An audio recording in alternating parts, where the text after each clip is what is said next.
I know how it felt to carry that responsibility on your shoulder to stimulate the economy for the country. And for all that, I say thank you. Hello world, welcome to my channel. My name is Wenai, and on my channel, I talk about money, investing, self-improvement, and anything that makes your life better. Finally, we made it to 2021, that brand new beginning everybody was looking for, and everything's supposed to be magically fixed in 2021. Unfortunately, here we are, nothing seems to change other than we all got a little bit older. A lot of people are still struggling to pay their bills, to keep up with their rent, their mortgage payment, and a lot of people don't have a job to go back to. So government is working on sending us another stimulus check. And today I want to talk to you about how you should use your stimulus check to help yourself out of this situation. If you qualify for the first 2 rounds of stimulus check, I know how it felt to carry that responsibility on your shoulder to stimulate the economy for the country. You have to help out that poor employee at Chanel store because she needs that paycheck really, really bad. And of course, you have to help out the guy who just lost his job, now delivering for Postmate. So even though the restaurant is right down the street, you have to order on Postmate to help out your fellow citizen. That's only our civic duty to help out each other. And on top of that, we have to help small business. If we don't buy PS5 from Target, how can Target survive? For all that, I say thank you. But today, I'm going to be a bad person for the first time in my life to teach you how to be a little bit selfish so you can stimulate your wealth before you go stimulate other people's wealth. Before we get started, I just want to go over a really simple concept of what an asset versus liability is. And if you have time, and I know you do, because why would you be sitting here waiting for a stimulus check? I would highly recommend you to read the book Rich Dad Poor Dad. It gives you a new perspective of how you see money, and it tells you the fundamental difference between rich people versus poor people or middle class. Now let's take a look at my beautiful flowchart. I'm feeling extra artsy today, so I'm very proud of my flowchart today. So here's the only Chanel bag that I own. It's right here. And of course it is a liability, and so is your Mercedes and this beautiful mansion. I don't know why it looks like a cake, but it is a mansion. So in summary, anything that costs you money every month, it takes money out of your wallet, and not having anything in return is considered a liability. And on the other side of the chart, there's your assets. So the same amount of money, $2,000 of your stimulus check, if you put it in the stock market or any type of investment, over time, it will give you returns on your money. So in 5 years, 10 years, you have more than $2,000. You have $10,000, and that's considered an asset because it's generating money for you.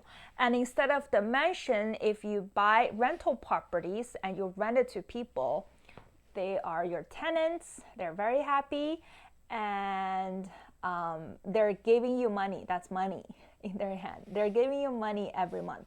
So instead of you paying the mortgage, your tenant is actually covering your mortgage, and on top of that, they're paying you extra to generate cash flow for you. So that house is considered an asset instead of a liability. Now I'm gonna give you a very short and very incomplete summary of the book Rich Dad Poor Dad. So the main difference, fundamental difference between rich people and poor people versus middle class people are how their cash is flowing. So for rich people, their cash or their income is coming from their asset, and the money is going back to assets. So they're investing more, and the cash flow they're generating from their asset is covering all their liability and expenses. Whereas the middle class people, when they have money coming in, normally from a job, the money is going to their liability and expenses. Using a doctor as example for middle class, let's say a doctor is getting paid $50,000 a month. That is a lot of money for majority of us. But if this doctor has not watched my video or he's not financially educated, he does not know how to manage his money properly. As soon as his income comes in, it goes to cover his expenses and lifestyle. I see a lot of doctors has a really high mortgage payment of $20,000, $30,000 a month, and on top of that, they normally have a fancy car bill that is over $1,000. So the cash flow for middle class is as soon as their income comes in, normally from a job, the money goes to cover their liability and expenses. And lastly, for people whose income is below middle class range, they don't have liability in terms of owning a car or owning a house. Their income is barely enough to cover their basic expenses. So food on the table, a shelter, and clothes, that kind of thing. So of course their money is going from income to expenses directly, and there's nothing left. So now you know the difference between rich people and middle class versus poor people. Do you still want it to go buy the Chanel bag or the PS5 once you receive your stimulus check? Here's my recommendations of what you can do with your stimulus check. First, stay current on your bills. There are a lot of programs that are available to help out people who are struggling. And if you are struggling, having trouble pay your bills, make sure you contact your company or to check out if there are programs that are available to you so you don't stay behind on your bills. But if there are one or two company or bills you owe that is not offering any sort of help, make sure you stay current on them. There's no point of being mad at them or screaming, yelling, and saying how unfair it is, because at the end of the day, it's your responsibility. There's no point of ruin your own life or ruin your credit score for a company that you disagree with. The last thing you want is to get charged for late fees and accumulate a lot of interest more than what you originally owed. Step number 2. Save up a small emergency fund. Some people recommend $1,000, some people say $2,000. I think it depends on where you live, how much your expenses is, and what your lifestyle is. The point is to have a small portion of cash that is available to you anytime to prevent you from getting into debt if anything were to happen. Here I want to add a step 2.5, which is downgrade your lifestyle if necessary. Take a look at your life. Are you renting an apartment with an extra bedroom, or are you living in a prime location because it was closer to your job? Or are you making a payment for a slightly nicer car that you needed? If it's possible, downgrade to a smaller apartment, downgrade to a further location, or get rid of the expensive car instead of paying for a $500, $600 a month. Get a used car and lower your bills by $100 or $200. It makes a big difference of how much your monthly expenses is. You become a lot more flexible if your expenses are smaller. Step number 3, pay off your high interest debt. If you're getting charged anything from 14 to 24% interest rate on your credit card or payday loan or anything that carries a high interest, you pay off that debt. That's non-negotiable. You don't eat avocado toast, you don't drink cold brew, you don't take a shower before you pay off that debt. Okay, maybe take a shower before you pay off that debt. But the point is you pay off that debt. And believe me, that is good for your financial health, and it's also good for your mental health. There is really no investment in the world that will guarantee your 20% return consistently on your money. So by paying off your debt, you're making the best investment in the world. Step number 4, saving 3 to 6 months expenses. I personally like to have 6 months of expenses. It just makes me sleep better at night. But I have watched a interview of Mr. Money Mustache, and he argued in the interview that if you're living your life correctly, which means your expenses right here and your income is right here, so every month you have a large cushion to cover any emergencies if it were to happen.